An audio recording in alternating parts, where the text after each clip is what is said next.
माझा अभ्यास होता तसा, पण फक्त मला असे मार्गदर्शन पाहिजे होते की जे मला अजून माझ्या मार्गावर पुढे सोडून दे. जेव्हा मी त्यांच्या अकॅडमीमध्ये आलो तेव्हापासून टीचरांचे जे मार्गदर्शन होते आतापर्यंत मी त्याच्यामुळेच मला आता खरं एवढं मार्ग पडलं. तुला खूप खूप शुभेच्छा आणि मनापासून अभिनंदन. तुला पुढे काय करायचंय?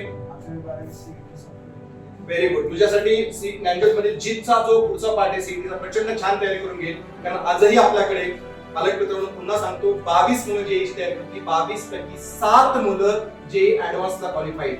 22 पैकी 7, त्यापैकी 5 मुलं ही त्यांची जुनी मुलं आहेत, जी 8वी 9वी 10वी मध्ये त्यांच्यात मुलं ती जुनी मुलं आहेत की जी जे ऍडव्हान्सला क्वालिफाय झाले. तुम्ही बाहेरचा जाऊन मोठ्या क्लासचा ब्रँडचा रिझल्ट जाऊन बघून या. 200 300 मुलांमधून 3 मुलं सिलेक्ट होत नाही.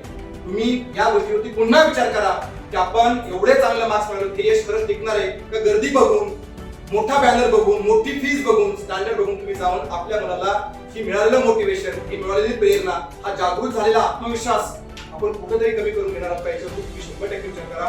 कारण लिमिटेड नंबर ऑफ स्टुडंट शिकवणारा प्रत्येक टीचर त्या लेवलचा IITS डॉक्टर, बोर्ड लेवलला सीट लेवलचे टीचर्स आणि त्यापेक्षाही माझं स्वतःचं लक्ष ज्या वर्गात ही मुलं 2 वर्ष शिकले, ज्या वर्गात त्या डिसिप्लिन मध्ये शिकले, तोच वर्ग, तेच ॲटमॉस्फिअर, तेच पालक आणि तेच विद्यार्थी, हेच तुमच्या यशाचे निवडक असणार आहे. जर तलवार सतत बदलली तरी युद्ध करणारा कितीही कौशलवान असेल, तलवार जर बदलली तर तो युद्ध करताना गडबडतो. आपल्याला 30 तलवार या मुलांच्या हातात द्यायची. कारण परत तुम्ही मला भेटायला नाही भेटायला मला माहित नाही, परंतु हे सांगणं याचं गुरु म्हणून सांगणं, शिक्षक म्हणून नाही, गुरु म्हणून सांगणं माझं कर्तव्य आहे. आणि बाळा आम्ही कायम सदैव तुझ्या पाठीशी आहोत. तुला खूप खूप शुभेच्छा.